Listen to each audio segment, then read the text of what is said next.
At Firehouse Subs, a portion of every purchase helps provide life-saving equipment to first responders. We make our subs differently because our subs can make a difference every day. That's why we're bringing back our $6.99 daily medium sub. Enjoy a different handcrafted medium sub every day of the week, from Meatball Monday to Italian Sunday, for just $6.99. Get it for a limited time, only at Firehouse Subs. Click the banner now to start your pickup order.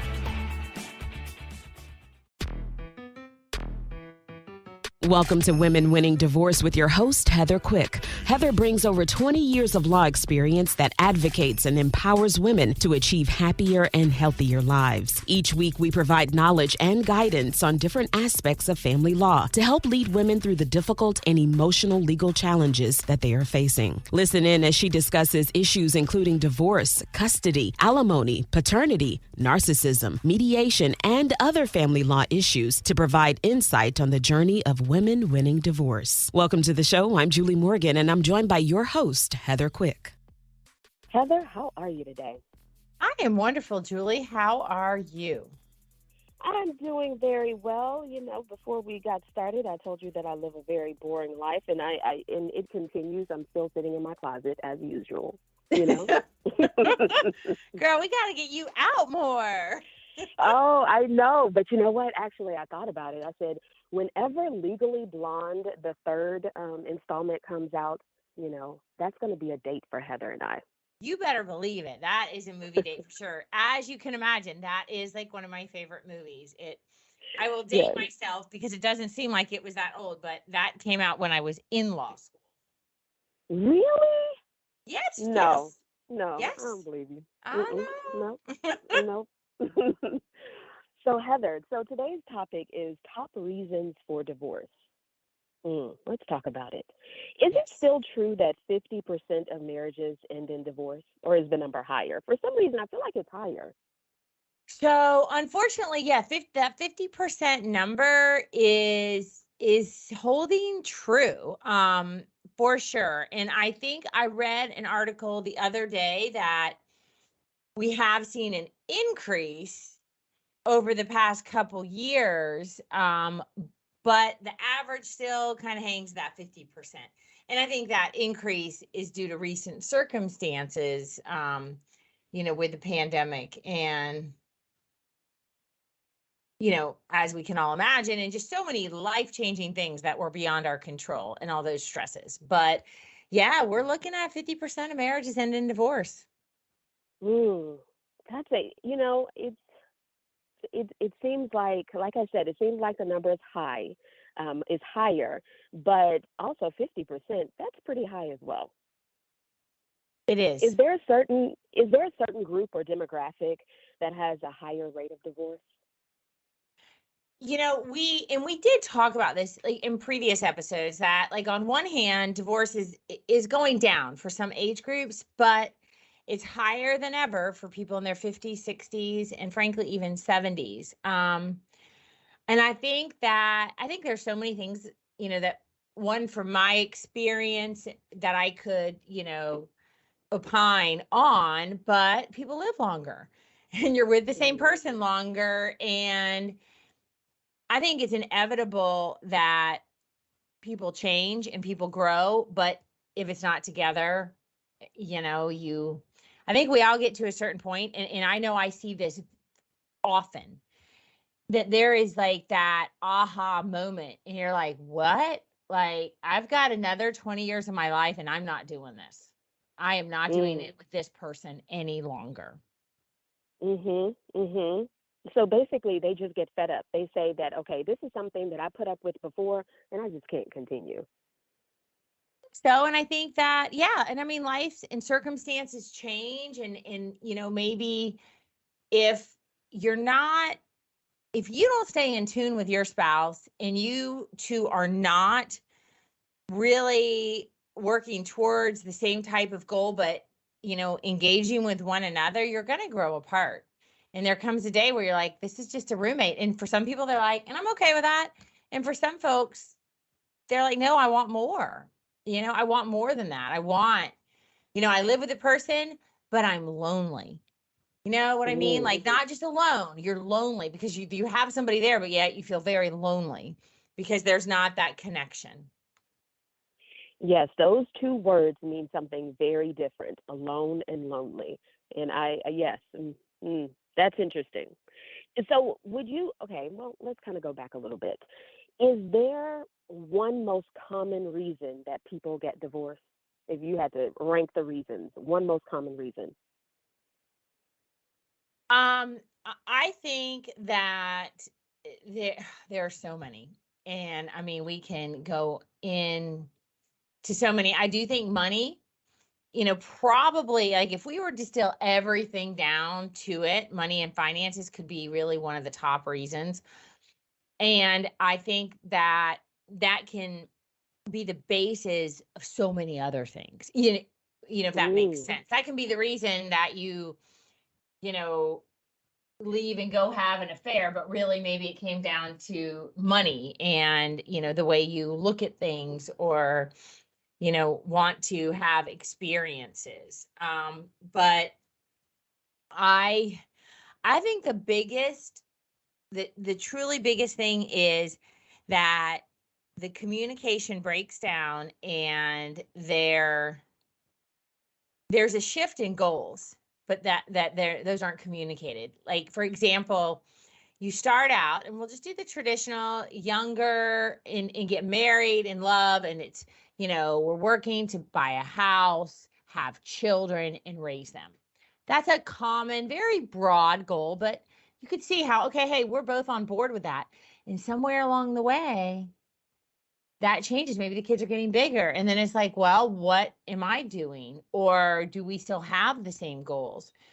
And that doesn't even have to happen later. Many times I see, from my experience, marriages experience trouble very early on after children are born. It's very life changing. And some men do not want to lose that attention and are unable to really grasp that. And some women are mm, unable to um, really focus on the marriage and the kids. They just kind of ignore their husband. mm-hmm. So I think at the end of the day, like the goals change, but yet they forgot to communicate that to one another. So they're just not really headed in the same direction. And therefore, there comes, disagreements or just living parallel lives, but there's not any connection any longer. Oh man, you just touched on so many different things because I think listen to that and I say, well, once gets to the point of divorce, do they agree about the reason that they're getting a divorce? I would probably say most of the time, no. Although not at the beginning.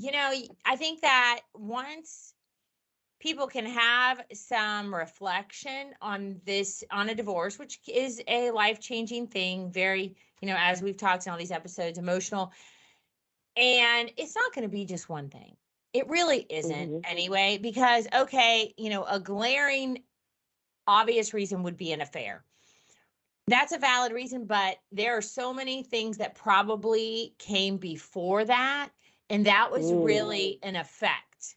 It's like cause and effect. And that was just the result of a lot of other stuff that wasn't working. And many times that's when, people go outside. I'm not excusing that under any circumstances. It's just in my experience. You right. see that.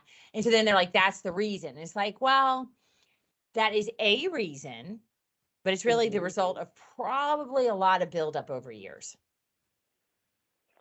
So it does not start with, oh, I had an affair. The affair had to get there. It had to get to that point from some other point, right? It had to start somewhere Think else. so. I think so. I think really, I mean, like what when I won't ever really know. Obviously, I'm not a therapist, and you just only have such exposure to so many people. I think it really starts the communication because you couples just may find they argue over the same things all the time, and then there becomes resentment, harsh words, and just that breakdown of talking and sharing in life, because really that's what relationship is supposed to be, is that sharing experiences, talking about them and working through them together. And so I think it is that breakdown in communication that probably really happens first. And then we can talk about like, and then, okay, then money and finances. Well, if we're unable to communicate and we're unable to really communicate our point of view as well as listen to someone else's, which I find that challenging. I mean, I Yeah. do, and just in general, I think that anybody who's strong willed, or as we get feelings and opinions about certain things, it can be difficult to work through that communication because we're not always taught that as children.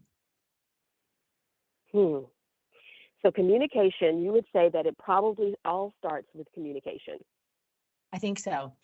And not under, and I can see this from so many different lenses, of course, Julie, from being in that divorce attorney seat, from running a business and understanding there are different ways people communicate in the workplace, and learning about that, and learning, oh, wow, I might need to change so that my message can be conveyed and received.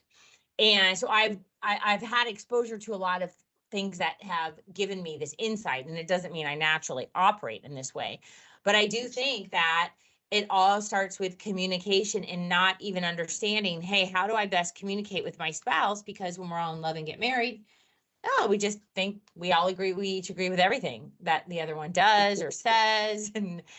And sometimes maybe you just stay quiet too long, and one day, boy, it bubbles up and you're like, I'm out. I am so tired, but yet that was never really communicated because maybe you didn't know how to stand up for yourself, find your voice. And similar with your husband, they may be like, I'm so over this. You've been nagging me, telling me to do stuff forever, and I'm done. Yet he never was able to really communicate that to you.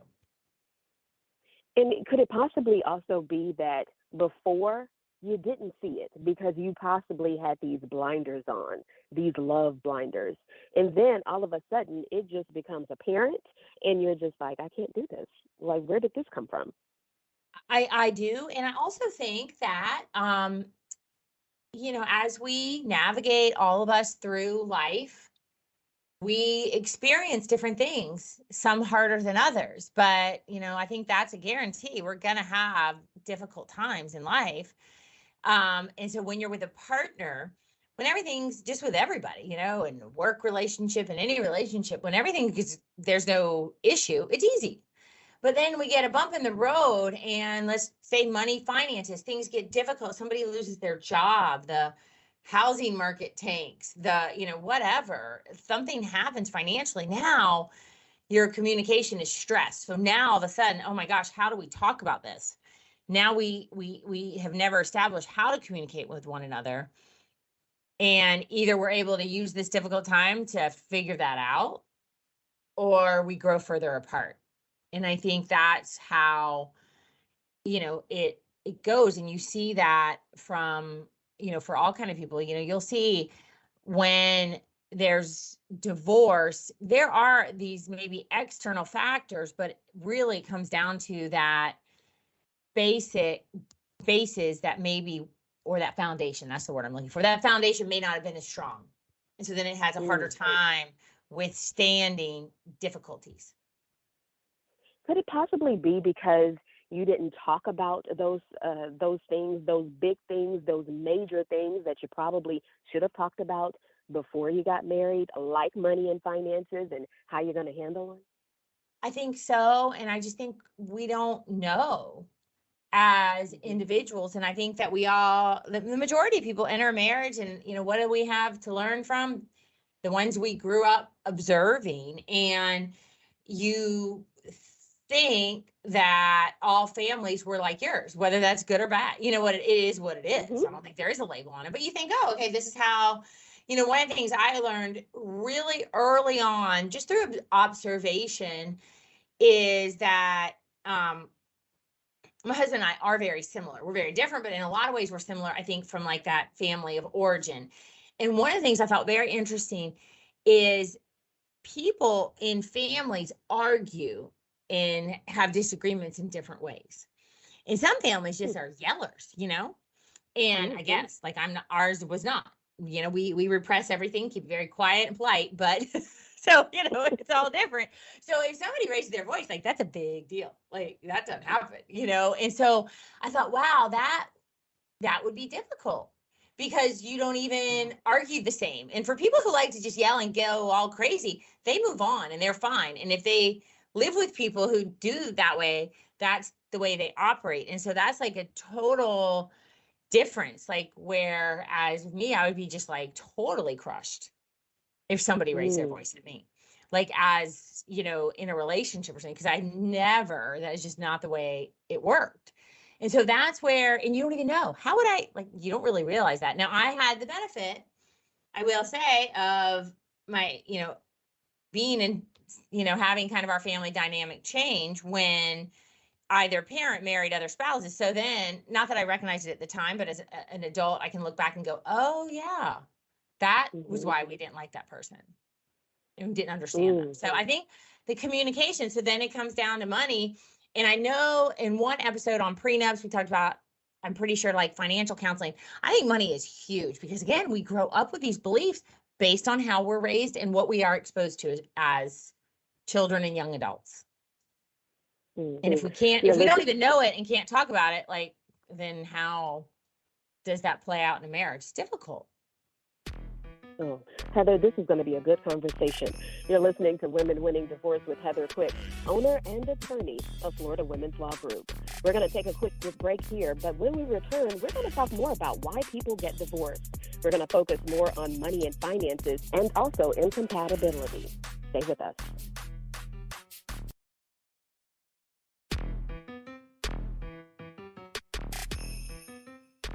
Welcome back to Women Winning Divorce with Heather Quick, owner and attorney of Florida Women's Law Group. Heather, let's talk a little bit more about money and finances. Now, I really like the way you said that this all starts with communication, and I can definitely see that. All of the issues or the problems or the reasons for divorce that we're going to talk about really start with communication. Let's talk about more about money and finances. So let's say that you have different views on money. Would you say that that's one of the reasons that would fall under money and finances? That is, I would say, absolutely correct. Because I've used this phrase so many times, one's a saver, one's a spender. And then, and I think what really happens that within that one, and even when you have the one earning more money or no money versus more money, whatever it is, that disparity, we attach feelings to money. That's where it gets difficult. And we attach like either guilt for spending or, maybe even resentment because I'm saving, and I have to save more. Like there's all kind of feelings that I think people attach to them. But I think in and of itself, we tend to fall into a saver or spender. And if we're unable to communicate that and learn ways to do money together, it makes it difficult, particularly when one is earning and the other staying home or making significantly less. But it seems like this is something that you could have picked up on possibly when you were dating. You might have seen lots of bags and bags and bags, at the person's house, or you know what I mean? It just seems like this is something you could have picked up on. Well, I think so, but I don't know. Because maybe you don't have a lot of money or things to buy when you're younger. Maybe you're still learning, figuring out who you are. I think now the older you are when you enter into a marriage, the more kind of sense of self you have. And now, Julie, this I know is going to shock you, but we might not always be our true self in the whole dating game. We might be our best version of who we want That's to the be. truth. Yeah. And then, here's who I really am, honey, a couple of years into the marriage. And so, Yeah. Let me just say this, because this is funny, I think, because when I saw it, I thought it was hilarious. And I don't really watch this show, but I have watched it. And it's that Mrs. Maisel or something on Amazon, whatever. You know what I'm talking about? I haven't. I do.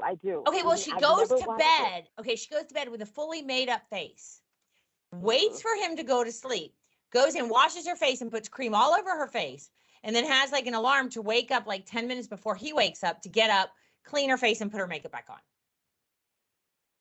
So he thinks she looks like that all the time? Exactly. And I just thought that was the funniest thing. I thought that, and so that is exactly explains. Like sometimes because that's what her mother did. So that's what she learned. She's like, well, that's what I got to do. So The marvelous Mrs. Maisel. there you That's go. Good job. Good job. I mess up Yeah. those kind of names all the time. But anyway, that's like a funny, like outward example, but sometimes maybe, Yeah. and it's not all women. I'm certain, I know it's both, but you know, it may not be an opportunity to come out and say, here I am, you know, love it or leave it now before we get too invested. Okay, well, let me ask you this. Do you find that women are able to say love it or leave it the older they get? I don't know. Mm, I really okay. don't. I think that depends on it depends on what you want.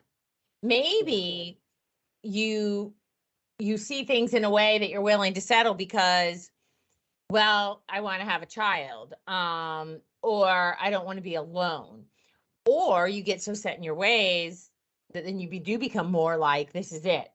I think it's going to be that just varies on where you are in a stage in your life. I think as women, I think we all evolve and we recognize, hey, Mm-hmm. this is what I'm looking for in my life now versus what I was when I was younger. So Yeah. you may have more, I Mm, would hope you'd have more standards as you gain maturity and age because you've had more exposure and you're like, I know I don't like that. yeah. I like the way you put that. More standards. That is a better way to put it. Mm. Let's talk about the word that I wasn't able to say before we took a break earlier. In- incompatibility. I look at this word and I say, this has so many different levels because you could be incompatible on multiple levels, whether it's intimacy, whether it is, like we said earlier, money. I mean, so how does this play out? So this, is a very, the common reason, and basically this is in the statute of the law is, we have irreconcilable differences, meaning we just Mhm. can't see eye to eye. And just like we were talking about earlier, maybe you were married too young and you didn't even know who you were. I mean, my parents were married when they were 19. I mean, oh my goodness. I look at my daughter now at 19. I remember myself at 19. Phew. That was just Mhm. like, I didn't have a clue. But yet I have an aunt and uncle. They were married very young and they grew together. So that's the difference. And, people grow apart. I think that different views on raising children is huge. I found that to be very Oh. challenging very early on. Because you might have picked up, I'm kind of a strong personality and, I kind of think I know everything, certainly at home. And it's like, well, I had this baby, so I'm not really looking for feedback. That's not a good way to parent children. I had to learn, I had to grow and maybe share in Yeah. some decisions. But in religious differences, that is huge. We underestimate how big of a deal that is. Mhm. Mhm. Heather, strong personality. I never picked that up. Okay, I'm just telling you. Well, see, Um, I was hiding it. We were still in like our honeymoon phase. too funny. So religious differences. I mean, is that something that you've heard about or seen possibly? Oh, absolutely. And again, you're dating, you're like, oh, I'm so open-minded, like things are all okay. And even, married, there are certain aspects, certain religions and beliefs, there are certain different types of ceremonies, but I think it really, really comes into play when you have kids because your life does change and your outlook on a lot of things begin to change. And you do default to a lot of what you know. And those beliefs that you didn't know that you really maybe had or it wasn't as big of a deal, it really changes and you have family influences. So I think that religion, culture, not to say that in and of itself creates incompatibility. I think that if people don't really understand and be willing to address it and communicate it, they're being very naive. Mm. It goes back to communication. Mm-hmm. Yeah, Yeah. Yeah. because that is the, some things are very difficult to and to say you have to overcome or we've got to go your way versus my way. I just think those are things that if you are seeing, you're in that situation, take the time to invest in some really good kind of counseling and learning how to communicate, because I think as we, get into marriage and child rearing, having children and experiencing life and then, family, you just don't know what you don't know. And you cannot Mm. even, you can educate yourself, you can work through and try to anticipate it, but you just don't know what you don't know. And life is going to throw different things at you, and it's going to affect your marriage. Mm. What about life after retirement? What if I say I want to sail around the world, and then my spouse says, "Nah, I just want to stay home." That's really, really hard. Yeah. Many times I see that, and I think there's a lot of physiological changes that occur, both in Mhm. men and women. And I think women are like, man, I am ready to go. I've been raising kids, we've been doing all this stuff, and now let's go have some fun. And for a lot of men, they're like, are you kidding me? I don't want to go anywhere. And that can create, and that is so very stereotypical of me to say that, but that is what I've seen. That's just my experience as to what Yeah. I've seen. And that can be really hard because, of course, retirement, depending on the age of, the man or woman, is going to have quite an impact, particularly if you've poured your life into your work or business, don't have a lot outside of that, and your identity was really attached to this job, this business that doesn't exist. You don't know where your identity is, and your partner can't always understand, because again, back down to communication. But it really, and I do think, physiologically, like I said, there's so much about our bodies and our hormones and our brain chemistry, everything that Mm. changes, that there's not a lot of research or a lot of knowledge about it. So then people are like, oh, you're just depressed, and they want to medicate you, versus maybe there's something else. And that really creates trouble, difficulty, and incompatibility in a marriage, which, we're talking about intimacy like that too. That Yeah. happens, and it's not just sex. Intimacy and sex, they're two different things, but yet that's an important part of a relationship. And that sounds like, I mean, it's kind of touchy. It's a touchy subject, so you may not want to communicate about it. Exactly. And again, you may not know how. And Mm. it is, does somebody get defensive? Does somebody have their feelings hurt, feels rejected? There can be so many things. And I think that the the more there is that separation and that lack of that intimacy, and that's just like just trusting and talking to somebody, that, I mean, everybody associates it with sex, but again, it's like communication and somebody you Mhm. really trust and are affectionate with. The longer that goes not being present, the harder I think it can be to get that back. Mm. And at that point, you may not have realized how important that aspect of the marriage really was until you lose it. Yeah, and then, I mean, what are you supposed to say to your partner, whether you're the husband or the wife? Like, maybe you should go get checked out, because why don't you want to have sex? I mean, that's kind of a, Hmm.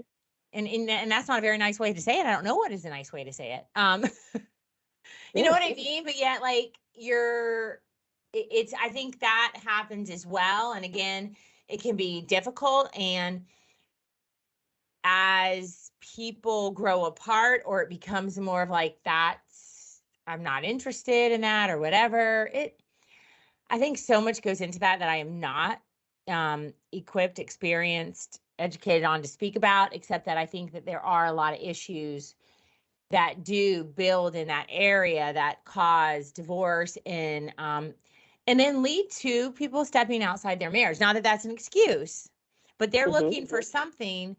And it's easier to go find somebody who will meet those needs than to really try to talk to your partner about how can we move through this. Mm. Yeah. That's yes. This is. I mean, this is just a touchy subject all the way around, and I can see how it's very difficult to talk about. But this is also where you could possibly bring in therapy. Indeed. And, I think that it's a very private thing, and you can feel so Yeah. rejected. And I think that women, our bodies change exponentially Mm-hmm. especially if you've had childbirth, just like through that. And that affects it. And so do hormones. And it certainly does affect men as well. And there's so much that goes into that. And that can really absolutely affect, that type of intimacy, and that rejection or low self-esteem makes it, I think, more difficult to address those types of issues with each other. But then this really becomes the time when you have to really focus on the marriage, focus on the other person, because you don't go down that road, Yeah, unnecessarily. and I know. And then sometimes I think you don't really recognize that, or you don't know how to do that, and then things get said, people, do things that maybe they shouldn't, and then sometimes you just can't repair it. So it's just one of those things that, you know, yes, it needs therapy. And then the question is, well, when? Like, how do people Mm-hmm. know? And they're just trying to navigate through this because it's not the way it was most likely in the beginning. And so now they're like, well, wait, why did it change, or why didn't it change? So I just think that a lot of those things are what we, just as humans, don't always fully understand. And we don't always have a resource to talk to someone who can explain some of this to you, or give you some Mm-hmm. insight into what's going on, maybe, with your partner, rather than just blaming. It's difficult. Yeah. You're listening to Women Winning Divorce with Heather Quick, owner and attorney of Florida Women's Law Group. We're going to take a quick break here, but when we return, we'll talk more about why people get divorced. We're going to talk about infidelity, addiction, and abuse. Stay with us.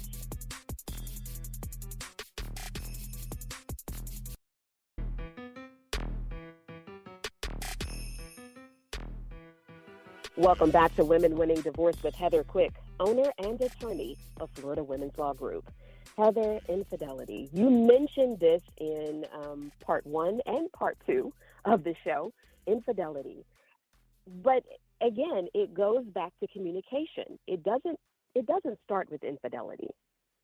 I would agree most of the time. Yeah, I think that that's an effect that of other problems, in generally speaking. And one of the things this came to me on the break that I wanted to share, because I'm always sharing, hey, my mom taught me this. My dad said to me one time, he said that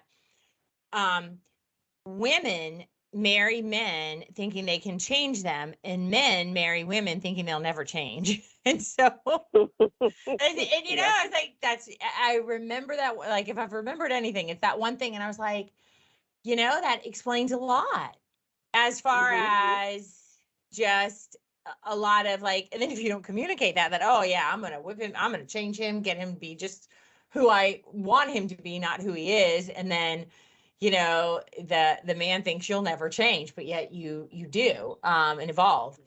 And I think that's where, when there's infidelity on either side, somebody's looking to meet the needs that they're unable to meet themselves, or that they feel are lacking in the marriage. Whether in fact that's actually true, and I don't really think it is. I think that if somebody cheats, if the marriage fails, it's both parties need to take responsibility. And it didn't happen just by one person in and of itself. Now, maybe one person you think, is done more, but either way, that comes with, I think, healing usually afterwards. But that bond of trust, that infidelity, sometimes, it can just be that emotional. You feel like emotionally they just cheated on you because they've been talking with this person. And, I think that was a big thing when social media really exploded. Yeah. Well, I remember it like 15 years ago. It was probably before that. But when it came to the adults, we Hmm. started to connect with people. It just made it easier. That's not the Hmm. cause of the divorce. That's not the cause of the infidelity. It made it easier. It's kind of Right. like, is somebody going to steal the cash in your car?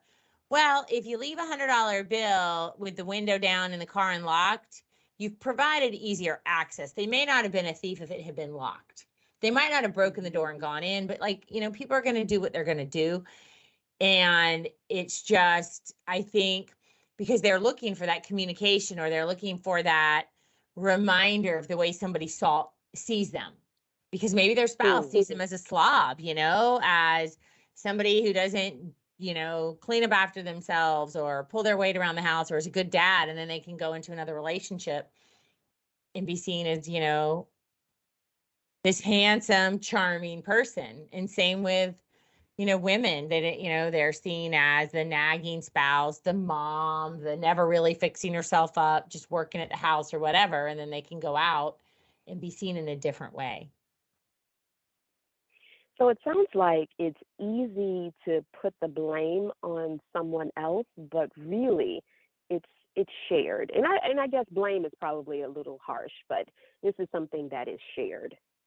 I think so. And hey, I'm a blamer. I'll blame somebody in a heartbeat. And I know that about myself. So then I have to be like, maybe I'm not going to share that. But like, even in Hmm. marriage, and we joke about it, but I'm like, well, that's not my fault. But yet, it probably is. Um, and it's hard. That would be a very hard thing to be like, take some personal responsibility for, parts of the marriage that aren't working. And it comes in so many different ways. And so it's not that you're to blame, he's to blame. It's that we are human beings. We make mistakes, and we just hope that the mistakes we make aren't like fatal. And infidelity is one of those things. Like, that's a really hard thing to come back from.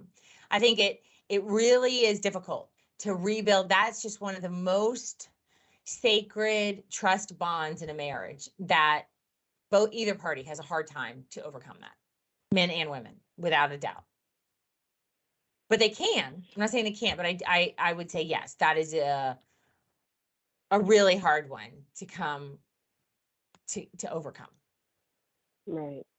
Have you found possibly that it's more difficult for a man to overcome it than a woman, or vice versa? Do you know? I don't know. I would bet, Mm.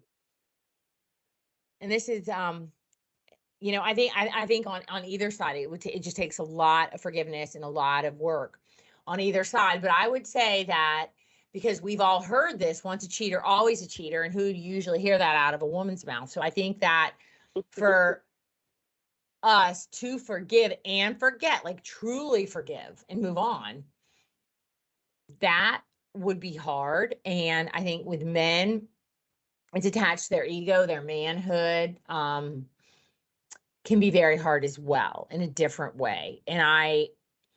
So I don't know, because I've seen people who've worked through it. And then of course the majority of what we see in the divorce world is when they didn't. Or and I've Right. had, the people say we did, and I was able to move through it for a while, but then I just couldn't. So, I think that really depends on how much work both parties are willing to do. It's not one or the other, you know what I mean? Because Yeah. if the husband's like, I'm willing to work on it, but the wife is like, well, you go to counseling, you're the reason I did this, that's not going to help. That's not going to really repair it. And that same, if the husband's like, well, this is your problem, not mine. Well, it's not going to be easy to repair. Hmm. We're talking about the top reasons that people get divorced. Addiction and abuse is next, and we've done shows on this. If you haven't listened to those shows, you can go to our website, womenwinningdivorce.com, download, subscribe, and listen. Addiction. This is a tough one. This is a heavy one, because it's like, okay, you didn't cheat with someone, but it's so difficult to come back from.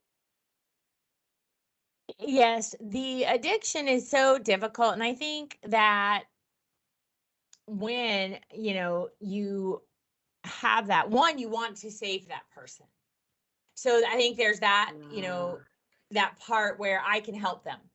And then, and there's always hope that they're gonna, they're gonna stop drinking, they're gonna stop doing drugs, they're, gonna stop gambling and be that person that I knew before. And so that's difficult to give up on. And, that's the thing that I have learned. I don't, there's a lot of course, great literature, therapy and stuff on, the codependency and how each person does play a part. And I do agree with that. But I think that when you're in a relationship where there is the addiction, that you have, as the person married to someone who's an addict, you have to get to a point where you recognize I can't control what they do, whether I'm mm, here or not. And I can think of all the reasons they should give it up and all the reasons I should stay. But like, that's just a hard thing to do because you're like, but I love them. Because usually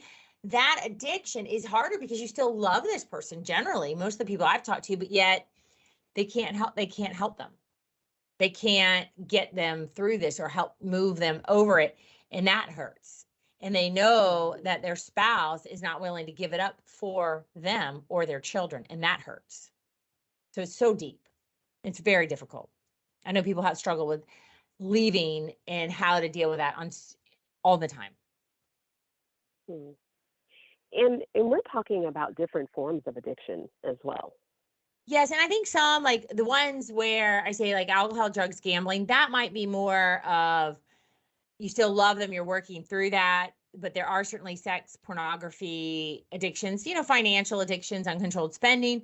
Sometimes those you don't really have that sympathy as much, because then that Hmm. hurts, particularly with pornography and sex. That's just very hurtful. And the spending, it again, that goes to communication, and it's just like they're lying to you, they're sneaking around, and it's manipulative. And you see that as, of course, very hurtful, but eventually you won't stay because you just can't. You know that this is never going to stop. And I think about this, and I think about something that I heard when I was a child. If you lie, you cheat. If you cheat, you steal. If this and out, and so you kind of feel like it's going to be this domino effect, and it's just going to keep going. Yeah, you do. And you also think, well, maybe you can do something to stop it or prevent it. And I think once you Mm, realize you can't control any other person, we have some control over our children till they get to a certain age, at least, but not their behavior. They still are in control of their own behavior. And so just like with this and your spouse, you can't control them. You can't control what they do. And yet you want to influence them. And you think that if they really loved you, they would stop, but it's just beyond that. And so therefore you have to begin to recognize what you have to do individually for yourself, and or if there are children, you have children with them, how move through that. And I would say that one takes a lot longer for many people to leave a marriage when those things are present. hmm. Why?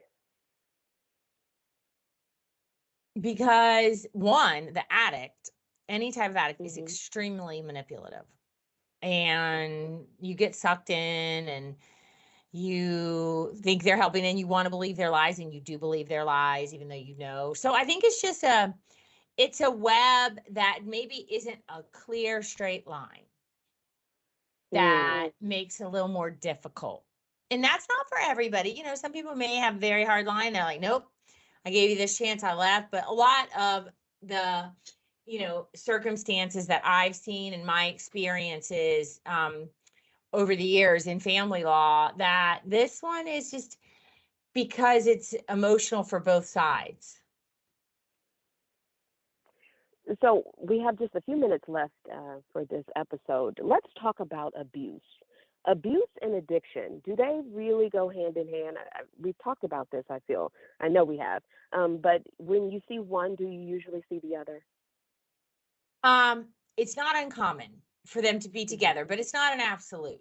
It's really not. And in addiction, you may drink. He may be a drinker and then get violent, but that's not necessarily an addict. I will say that, like, there's definitely distinct behavior when you have an addict. But in its distinct behavior, I think that you see when you have somebody who's abusive. Yes, I think you will see maybe drugs and alcohol involved, but that abusive person is physically, emotionally, verbally abusive, and that is the primary person they are, that may just become more exemplified when they are, using alcohol or drugs. But that, and financial abuse is definitely very much about control as well, and not necessarily, I would say, tied to the alcohol or drugs, but you'll certainly see correlations without a doubt in those two. And that's what the statistics show as well. Certainly the use. And that could, be to that point of addiction. But what is something that you would say that we really need to remember when it comes to abuse and being in an abusive relationship? That staying in an abusive relationship is dangerous and unhealthy, period, for you and your children. And many women tell themselves, I'm protecting the kids. If I leave, then they're going to, be in more danger when they have to go visit them.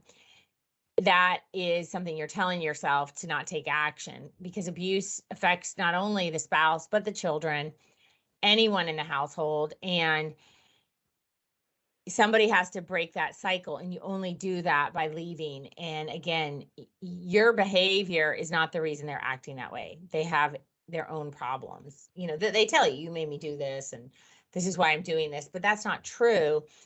And back to where, some of the beginning discussions, when I said, a lot of the way we present in a marriage is based on what we experienced as children and growing up, because those are our first lessons in marriage. So I have said this to many women, that's what you're teaching them, period.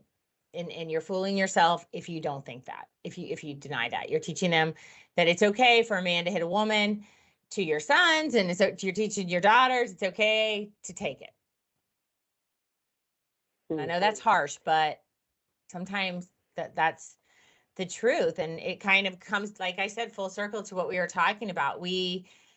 That's how we learn. And we sometimes, and many times, we have to kind of learn to do things differently. And we hope we do. I think that's something that everybody hopes for their children, that they're going to evolve beyond them and learn to do things in a better way.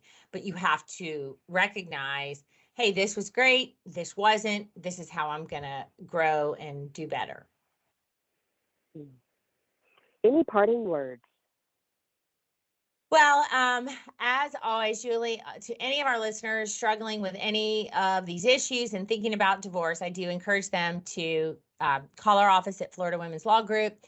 We are here to help you, and we're here to help women who are ready to help themselves and move forward. And I know that sometimes they're scared, but we can help them through that. Heather, it's always a pleasure. Thank you so much, Julie. We'll see you next time. Yes, indeed. Thank you for listening to Women Winning Divorce. We hope you found information to help you navigate your divorce. If you like our show, please take the time to subscribe and provide a 5-star review. If you need more information, please visit our website at womenwinningdivorce.com, where you will find previous episodes and other helpful content. Join us next week as we continue our journey of women winning divorce. Looking to do more with your electric drive? Volvo Recharge plug-in hybrids travel further in pure mode.